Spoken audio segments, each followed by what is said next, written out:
ஒரு முறையா இருமுறையா பல முறை பல பிறப்பெடுக்க வைத்தாய். புதுவினையா பழவினையா கணம் கணம் தினம் என்னை துடிக்க வைத்தாய். பொருளுக்கு அலைந்திடும் பொருளற்ற வாழ்க்கையும் துரத்துதே. உன் அருள் அருள் அருள் என்று அலைகின்ற மனம் இன்று பிதற்றுதே. அருள் விழியால் நோக்குவாய், மலர்பதத்தால் தாங்குவாய்.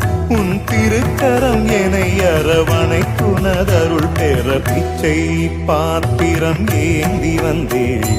ஐயனே என் ஐயனே, பிண்டம் என்னும் எலும்பொடு சதை நரம்புதிரமும் அடங்கிய உடம்பு எனும்